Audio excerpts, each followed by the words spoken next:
Bonjour à toutes et à tous, bienvenue dans cette édition spéciale en ce 8 mai, jour d'armistice de la Seconde Guerre mondiale. On va revenir sur des faits qui nous ont marqués ces derniers mois près de chez vous. Alors d'abord, on commence avec cette question. Comment soigner la phobie du dentiste? Une vraie question, une maladie qui touche d'ailleurs de plus en plus de personnes. La clinique de Saint-Omer propose chaque mercredi des opérations chirurgicales dédiées à ces enfants phobiques du dentiste. Des enfants parfois tellement terrorisés qu'ils n'arrivent même pas à ouvrir la bouche. Alors si les diagnostics se font en amont de ces interventions chirurgicales, les manipulations ont lieu dans cette clinique de l'Audomarois par Marie Borowski. Et pour faciliter son travail, des techniques de dialogue et d'hypnose ont été mises en place pour rassurer ces enfants. Pour parler de ces techniques un peu inhabituelles, Brieux Gorchy a rencontré David Fléra, le directeur de la clinique de Saint-Omer. On l'écoute. La conversation thérapeutique, si vous voulez, c'est déjà la première base. Alors, si on faisait un peu de show business, on dirait que c'est de l'hypnose. Et c'est effectivement de l'hypnose, de la conversation thérapeutique. C'est pour pouvoir donner la possibilité à l'enfant de déplacer, je dirais, sa peur, en l'emmenant sur un terrain où de plaisir, où son esprit va divaguer et aller à un autre endroit. Et donc, ça va permettre la possibilité de commencer à travailler. Bon, malheureusement, des fois, c'est pas suffisant parce que, je dirais, 100% des enfants ne sont pas réceptifs à l'hypnose ou à la conversation thérapeutique. Et là, on doit utiliser des agents anesthésiants pour pouvoir permettre de pouvoir les soigner, parce que c'est quand même la base de ce projet, c'est pouvoir soigner ces enfants. Et leur garantir aussi un avenir plus rose, étant donné que si d'ores et déjà, ils démarrent dans la vie avec un capital dentaire complètement abîmé et sans soins, dans leur avenir, ça sera malheureusement une poursuite de tous ces dégâts pour tout le reste de leur vie.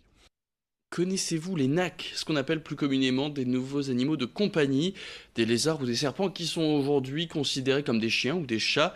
À Godvarsveld, dans les Flandres, il est une entreprise qui a fait naître, élève et vend toujours des reptiles de tout genre. Son nom, Reptilis.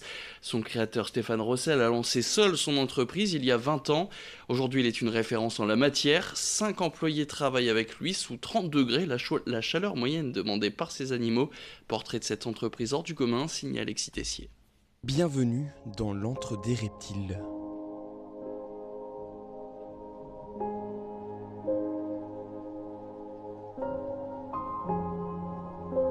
Depuis 1999, Stéphane élève de nombreux reptiles dans ses locaux dans les Flandres. Il a été le premier éleveur de ces animaux en France. Et une particularité, une grande partie de ces serpents sont nés ici et tout se passe dans la salle de reproduction. C'est le cœur de l'élevage chez nous à Reptilis. On a à peu près 900-950 reproducteurs ou bêtes qui sont en train de devenir des reproducteurs, donc presque en âge. C'est important parce que déjà je suis passionné, j'ai fait de l'élevage depuis plus de 30 ans, donc c'est vraiment quelque chose qui me tient à cœur. Et puis en termes de qualité d'animaux, on connaît tout l'historique des animaux. Et ça pour nous c'est important et c'est ce qui a fait qu'on a été connu et reconnu avec nos reptiles. Une fois les serpents nés, Stéphane s'occupe de leur élevage. Les reptiles sont nourris le mardi et le jeudi, l'eau est changée régulièrement, une mécanique bien rodée. Ça a été une organisation qui s'est un petit peu rodée au fur et à mesure de notre croissance. Les animaux demandent, et c'est le plus compliqué dans tous les élevages d'animaux de toute façon, c'est d'être présent au moment où les bêtes en ont besoin. Il faut ne pas en oublier, c'est-à-dire que ce n'est pas une paire de chaussures qu'on peut laisser sur le côté et faire la semaine d'après. Au total, tous les ans, c'est 100 000 rongeurs et 500 kg de végétaux engloutis par les 3000 reptiles présents ici. Mais il n'y a pas que des serpents. Caméléons, lézards, tortues, varans et même alligators.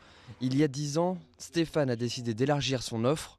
Ici, les reptiles sont élevés jusqu'à ce qu'ils soient revendus, comme ces axolotes. Tous les animaux, au final, partent chez les particuliers. Aujourd'hui, le marché du reptile, c'est un marché qui se porte bien, qui est très réglementé, très encadré, mais qui a encore un bel avenir devant lui. Et donc tous les animaux qu'on vend, alors soit directement, soit indirectement, sont destinés au marché de l'animalerie. L'objectif pour la majorité, c'est de ne pas vivre ici. Les seuls animaux qui vont vivre ici sont les animaux de nos cheptels, donc nos reproducteurs, ou quelques animaux qu'on sait garder pour le plaisir. Les reptiles restent ici, sous l'aile de Stéphane et son équipe, entre 15 jours et 5 mois. Tous les ans, 25 000 reptiles sont vendus dans une centaine d'animaleries dans la France entière. Et puis nous sommes en plein jour férié, en ce 8 mai, l'occasion de peut-être découvrir des destinations proches de chez nous et parfois surprenantes. À l'image par exemple de la ville d'Ypres en Belgique, destination qui a été récemment sélectionnée par le prestigieux journal américain le New York Times. Chaque année, ce journal distingue 52 destinations dans le monde, soit une par semaine. Une destination de choix que nous fait découvrir Xavier Sidi.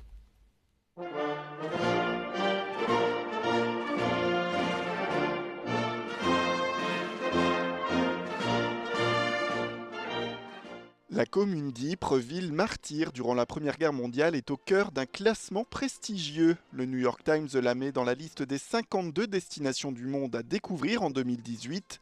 Une mise en lumière qui s'explique tout simplement. Cette sélection elle est résultat du fait que le 10 novembre l'année passée, il y a eu un article dans le New York Times avec le titre « Comment commémorer une guerre sans le glorifier ?» Et ça, c'est la raison pour laquelle ils nous ont choisis. Et aussi parce que, en 2018, c'est la dernière année du centenaire de la Première Guerre mondiale. Il y a beaucoup de choses à faire ici, à voir aussi. Et évidemment, nous sommes contents d'être parmi cette liste. 500 000 touristes passent les portes d'Ypres chaque année. La moitié vient spécialement pour commémorer cette grande guerre qui a bouleversé la Belgique.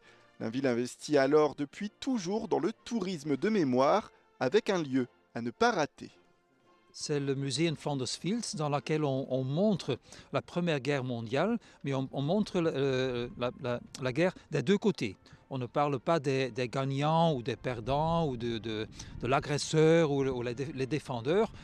Tout le monde a souffert la même guerre, aussi les civils qui étaient ici sur place. Et l'approche qu'on prend là dans le musée Flanders Fields, apparemment, a plu beaucoup aux journalistes du New York Times qui est venu ici l'année passée. Mais Ypres est une ville qui a vécu des époques riches de plusieurs siècles et qui ont su laisser leur empreinte. Pour permettre aux visiteurs de mieux plonger dans ce passé, place donc à 2 futurs projets. Nous sommes une belle ville, aussi avec une riche histoire médiévale. Le grand bâtiment, les Allodras, symbolise cette histoire. Il y a d'autres bâtiments comme la cathédrale Saint-Martin qui vaut la peine à visiter. Et nous sommes maintenant en train de réaliser un tout nouveau musée, le musée Ypres, qui va s'ouvrir cet été et qui montrera 10 siècles d'histoire de notre ville. 10 siècles d'histoire qui résonnent désormais de l'autre côté de l'Atlantique.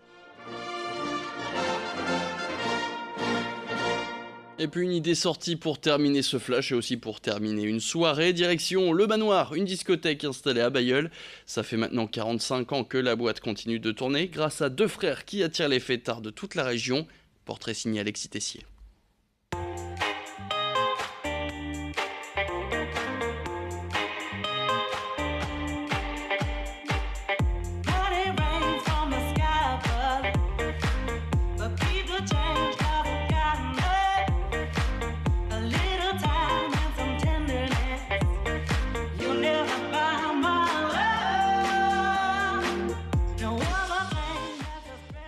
Un lieu bien connu des nordistes pour faire la fête, le Manoir à Bailleul. Depuis plus de 45 ans, cette boîte de nuit de 700 mètres carrés accueille les fêtards de la région. Une affaire qui fonctionne toujours malgré la concurrence de plus en plus grande, grâce à 2 frères, Frédéric et Jean-Charles, qui ont repris la discothèque dans les années 90, gérée par leur père et une associée. On n'est pas un complexe, on est une discothèque. À l'époque, on appelait ça les dancing. Donc, car le terme boîte de nuit ne me plaît pas, me convient pas. On est plus discothèque, effectivement. Ici, au Manoir, il y a 15 ambiances, une salle, 2 bars.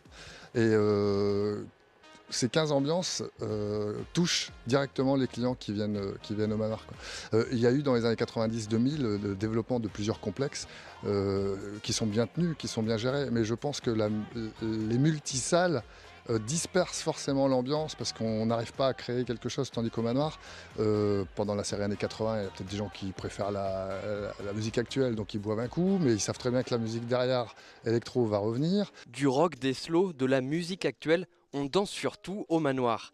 Une variété qui plaît aux clients venus des quatre coins de la région. Ils sont parfois 1000 en une soirée à venir fouler la piste de la discothèque. Une diversité de clientèle qui fait la force de cet endroit. Il n'y a pas de personne plus importante qu'une autre ici, tout le monde est important. Donc les gens viennent fêter leur anniversaire en famille, avec des amis, en couple, etc. Et tout le monde est le bienvenu, quelle que soit l'origine. Il y a une chaîne de fast-food qui disait « Venez comme vous êtes, ça nous va parfaitement ». Et le manoir sait faire parler de lui. Les dirigeants ont organisé le plus grand Madison de France sur la Grand Place de Bailleul. Plus de 3000 danseurs se sont réunis pour l'événement, un record.